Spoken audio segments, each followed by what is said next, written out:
ओम श्री सद्गुरुदेव भगवान की जय। रामचरितमानस बालकांड 28वां भाग। चिदानंद सुख धाम शिव विगत मोह मद काम, बीचरहि मही धरी हृदयं हरि सकल लोक अभिराम। चिदानंद सुख के धाम, मोह मद और काम से रहित शिव जी संपूर्ण लोगों को आनंद देने वाले भगवान श्री हरि श्री रामचंद्र जी को हृदय में धारण कर भगवान के ध्यान में मस्त हुए पृथ्वी पर विचरने लगे। कतहु मुनिन उपदेश ही ज्ञाना, कतहु राम गुण करहि बखाना। यद्यपि अकाम तदपि भगवाना, भगत बिरह दुख दुखित सुजाना। वे कहीं मुनियों को ज्ञान का उपदेश करते और कहीं श्री रामचंद्र जी के गुणों का वर्णन करते थे। यद्यपि सुजान शिव जी निष्काम हैं, तो भी वे भगवान अपने भक्त सती के वियोग के दुख से दुखी।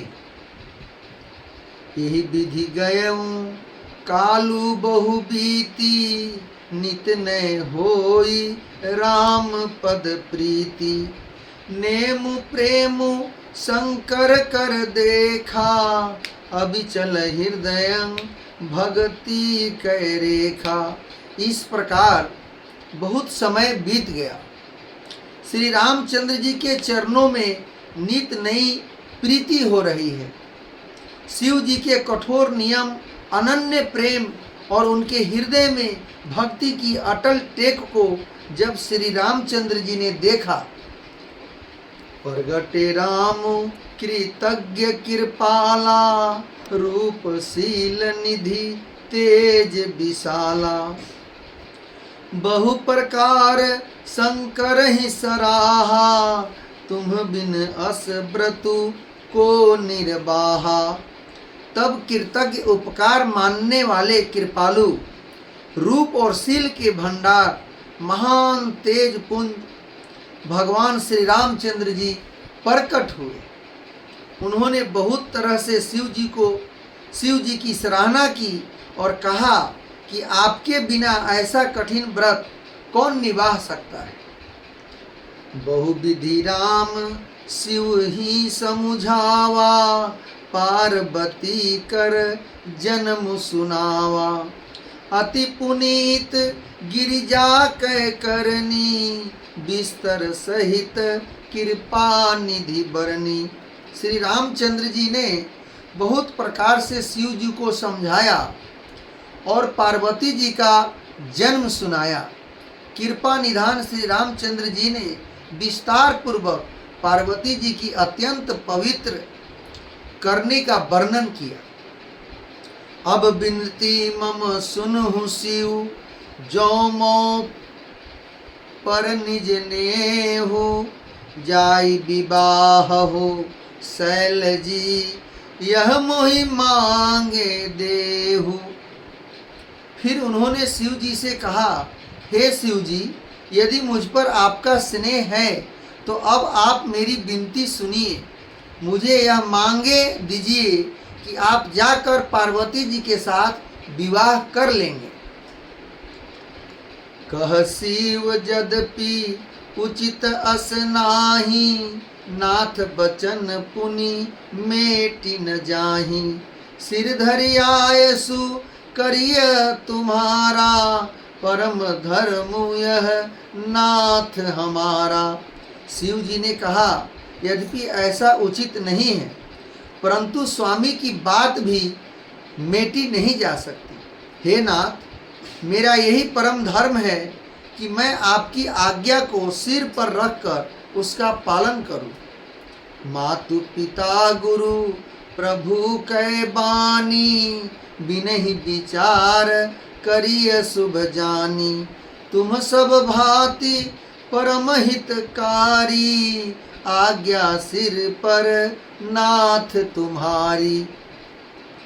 माता पिता गुरु और स्वामी की बातों को बिना ही विचारे शुभ समझकर करना और मानना चाहिए। फिर आप तो सब प्रकार से मेरे परम हितकारी हैं। हे नाथ, आपकी आज्ञा मेरे सिर पर है। प्रभु तो शिव सुनी शंकर बचना, भक्ति विवेक धर्म जुत रचना। कह प्रभु हर तुम्हार पन रहे हूँ, अब उर राखे हूँ जो हम कहे हूँ। शिव जी की भक्ति ज्ञान और धर्म से युक्त वचन रचना सुनकर प्रभु श्री रामचंद्र जी संतुष्ट हो गए। प्रभु ने कहा, हे हर, आपकी प्रतिज्ञा पूरी हुई। अब हमने जो कहा है उसे हृदय में रखना है। अंतर्धान भय अस भासी, शंकर सोई मूर्ति उर राखी। तब ही सप्त ऋषि शिव पहियाए, बोले प्रभु अति बचन सुहाए। इस प्रकार कहकर श्री रामचंद्र जी अंतर्ध्यान हो गए। शिव जी ने उनकी वह मूर्ति अपने हृदय में रख ली। उसी समय सप्त ऋषि शिव जी के पास आए। प्रभु महादेव जी ने उनसे अत्यंत सुहावने वचन कहे। पार्वती पही जाई तुम, प्रेम परीक्षा ले हूँ। गिरि प्रेरी पठेहु, भवन दूरी करे हूँ संदेहु। आप लोग पार्वती के पास जाकर उनके प्रेम की परीक्षा लीजिए और हिमाचल को कहकर उन्हें पार्वती को लिवा लाने के लिए भेजिए तथा पार्वती को घर भिजवाइए और उनके संदेह को दूर कीजिए।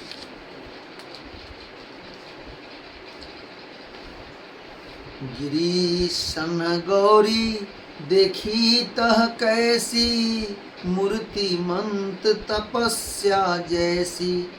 बोले मुनि सुनो शैल कुमारी, करहु कवन कारण तप भारी। ऋषियों ने वहां जाकर पार्वती को कैसी देखा, मानो मूर्तिमान तपस्या ही हो। मुनि बोले, हे शैल कुमारी, सुनो, तुम किस लिए इतना कठोर तप कर रही हो। केही अवराधहु का तुम चहु, हम सन सत्य मरमु किन कहु। कहत बचन मनु अति सकुचाई, हंसी हूँ सुनी हमारी जड़ताई। तुम किसकी आराधना करती हो और क्या चाहती हो, हमसे अपना सच्चा भेद क्यों नहीं कहती। पार्वती जी ने कहा, बात कहते मन बहुत सकुचाता है। आप लोग मेरी मूर्खता सुनकर हंसेंगे। मनुहठ परान सुनई सिखावा, चहत बारी पर भीति उठावा। नारद कहा सत्य सोई जाना, बिनु पंखन हम चहई उड़ाना। मन ने हठ पकड़ लिया है, वह उपदेश नहीं सुनता और जल पर दीवार उठाना चाहता है। नारद जी ने जो कह दिया उसे सत्य जानकर मैं बिना ही पाँख के उड़ना चाहती हूँ। देखहु मुनि अभी बेकु हमारा, चाहिए सदा शिव ही भर तारा।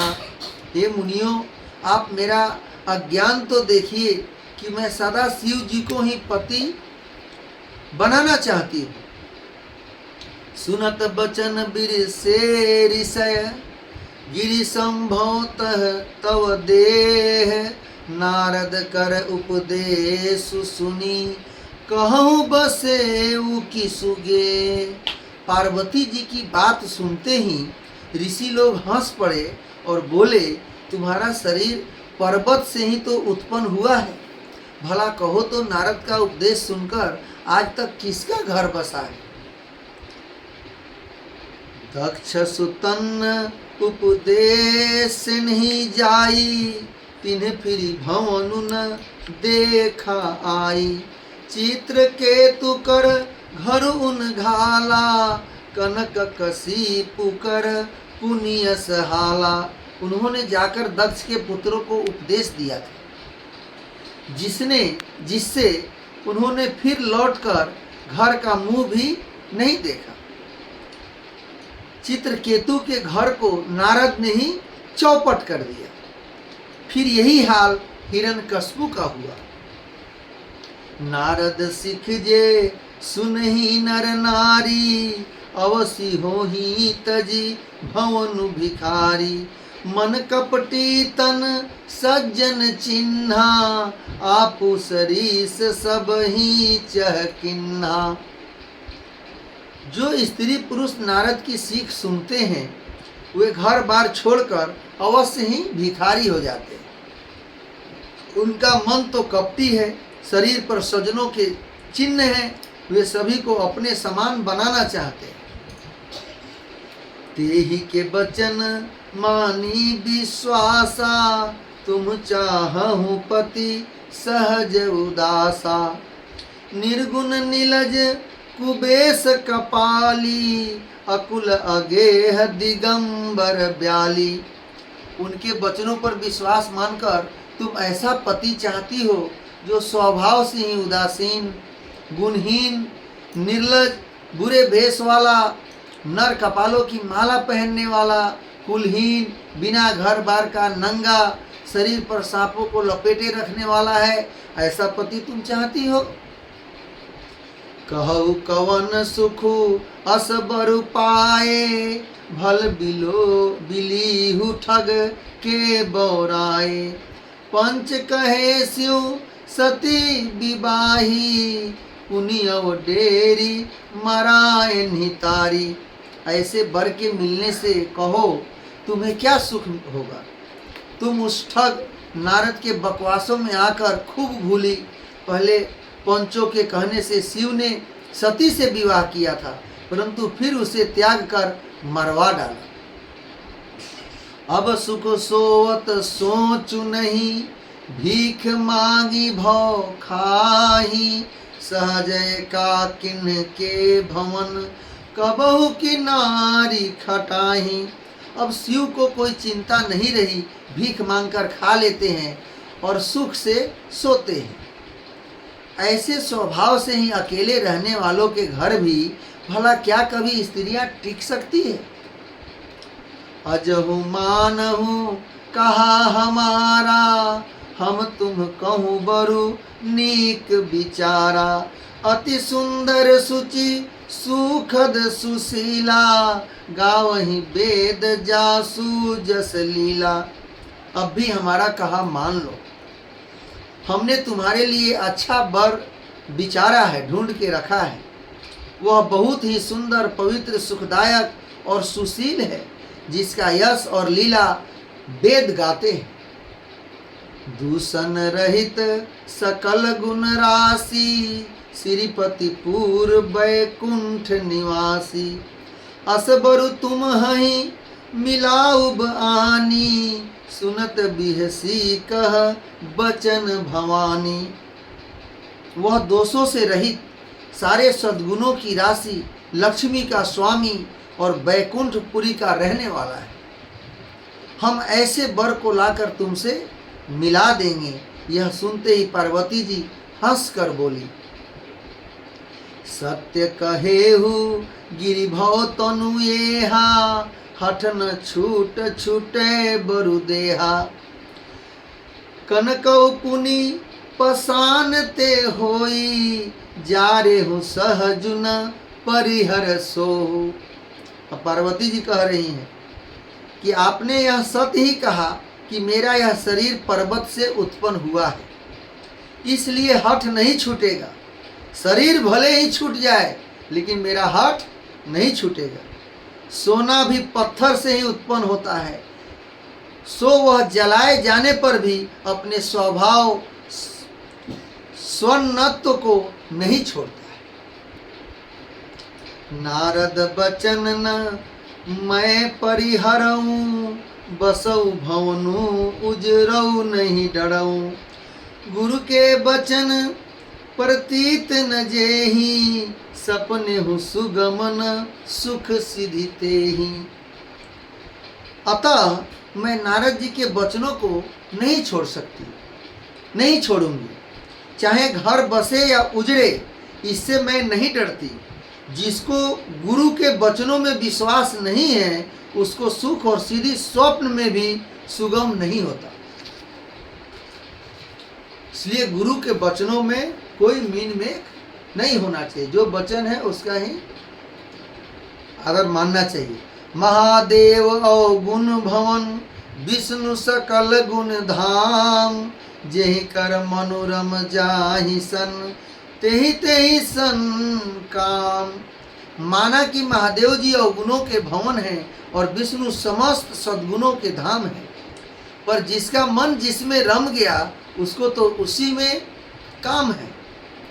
जो तुम मिलते हो प्रथम मुनीसा, सुनती हूँ सिख तुम्हारी धरी सीसा। अब मैं जन्मू शंभुहित हारा, को गुण दूषण करे बिचारा। हे मुनीश्वरों, यदि आप पहले मिलते तो मैं आपका उपदेश सिर माथे पर रख कर सुन लेती, परंतु अब तो मैं अपना जन्म शिव जी के लिए हार चुकी हूँ। फिर गुण दोषों का विचार कौन करे। जो तुम्हारे हठ हृदय विशेषी, रही न जाई बिनु किए बरेसी। तो कौतुकी अन आल सुनाही, बर कन्या अनेक जग माही। यदि आपके हृदय में बहुत ही हठ है और विवाह की बातचीत बरेखी किए बिना आपसे रहा ही नहीं जाता, तो संसार में बर कन्या बहुत है। खिलवाड़ करने वालों को आलस्य तो होता नहीं, और कहीं जाकर कर लीजिए। जन्म कोटि लागी रगड़ हमारी, बरऊ शंभुनत रहऊ कुमारी। तजऊ न नारद कर उपदेशु, आपू कहीं सत बार महेशु। कहती हैं पार्वती जी, मेरा तो करोड़ों जन्मों तक यही हट रहेगा कि या तो शिव जी को वर चुनूंगी, और नहीं तो कुमारी ही रहूंगी। स्वयं शिव जी 100 बार कहें तो भी नारद जी के उपदेश को मैं नहीं छोड़ सकती। मैं पापरऊं कहीं जगदम्बा, तुम गृह गवनहु भयऊ विलंबा। देखी प्रेमु बोले मुनि ज्ञानी, जय जय जय जगदम्बिके भवानी। जग जननी पार्वती जी ने फिर कहा कि मैं आपके पैरों पे पड़ती हूँ, आप अपने घर जाइए, बहुत देर हो गई। शिव जी में पार्वती जी का ऐसा प्रेम देखकर ज्ञानी मुनि बोले, हे जगत जननी, हे भवानी, आपकी जय हो। बोलो श्री सद्गुरुदेव भगवान की जय।